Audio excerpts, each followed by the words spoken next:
Today I'm going to talk you through the process that I went through to create this great cans style terrain piece for Fallout Wasteland Warfare, right after this.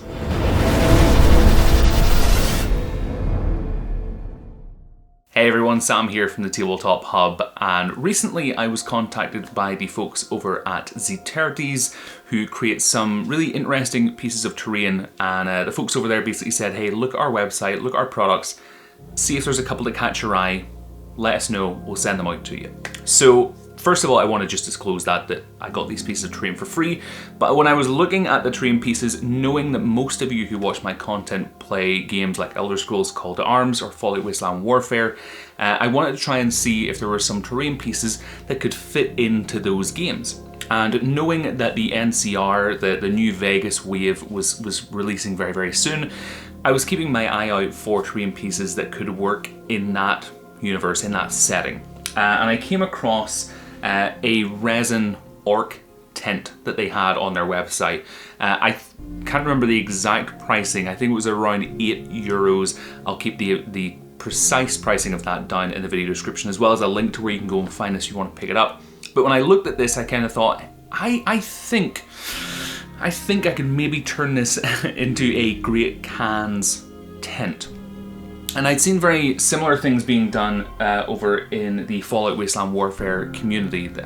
If you're in that community, there's a guy called Oliver who just creates some amazing terrain pieces and constantly puts me to shame with how many miniatures for Fallout that he's got painted. He's brilliant at kind of working through his pile of grey.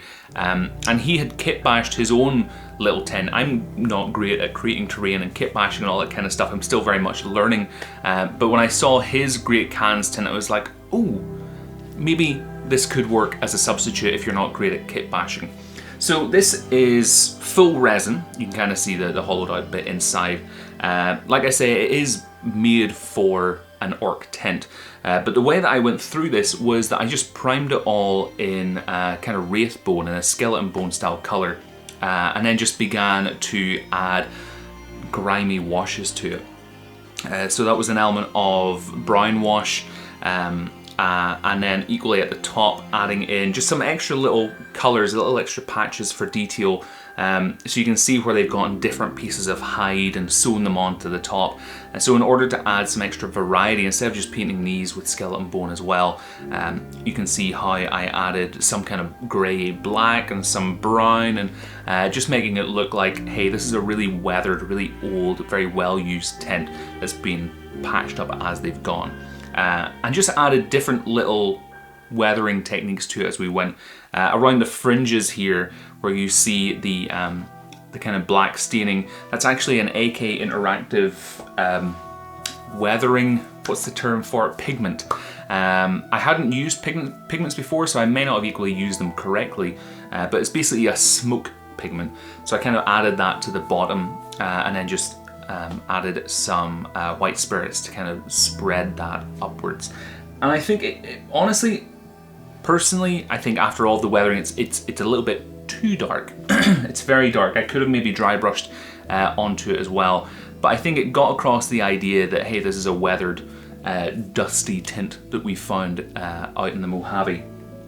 For the actual base, again, was trying to try something a little bit different. Modifius have used or have ran kind of little terrain competitions for Elder Scrolls Call to Arms before, and I think one of the rules for one of them was that, hey, it can't be any bigger than a CD disc, the kind of size.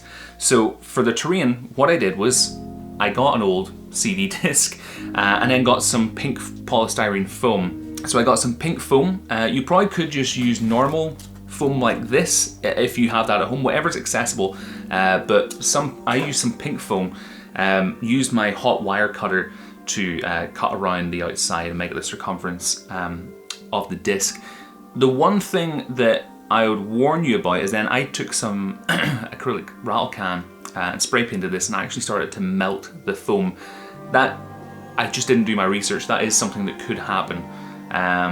So just be aware of that. So you can see some extra texturing that happened there. Whenever I spray painted it. From there, I got my mud in a tub, slathered that on the top, and then actually to add some texture to that, where is it? I've started to use it. I'll make another video on how I've made some other pieces of terrain, but it's going to be the same technique. With the mud in a tub, one of the things that I find, by the way, this is it here. It's Vallejo earth texture paint, and I used the brown earth because I wanted it to be a little bit lighter to kind of match in with that Mojave look. But one of the things that I had struggled with previously was getting a smooth and even texture of the mud in a tub across the surfaces. I got one of these, which is a kind of small, very miniature paint roller. So what I would have done, or what I am doing at the moment now to kind of make this a lot easier, and it equally uses less mud in a tub, I find, but just kind of adding with broad strokes the mud texture to your surface, then getting your roller and just rolling it out. You just got to clean this afterwards, which isn't too difficult. So that is precisely how I created this little piece of Great Khans terrain to work in my Fallout Wasteland Warfare games. I wouldn't call it a diorama, it's kind of more of a decorative piece that I'll pop in when I'm fighting with the NCR and Caesar's Legion. So what I actually think of Ziterdes terrain, I think it's good. I don't really have any complaints about it, really. I mean, the price point is all fine. I think if you're wanting to create a Great Khan settlement, I think this is a great option if you don't want to kit bash things. The only thing I would say is that it's just slightly small for 32mm. So I think on their website it says it will work for 28mm to 32mm, and it does. I'll show you some close-ups of one of the NCR troopers beside it. You can see that it's not outlandishly small compared to a 32mm miniature. So it still does work. It's just a little bit on the smaller side for 32mm, but I still think it works. For me, this is kind of how I like doing product reviews. I don't like whenever companies just send me something and then I just show it to you and I'm like, yes, this is a thing. It does the thing.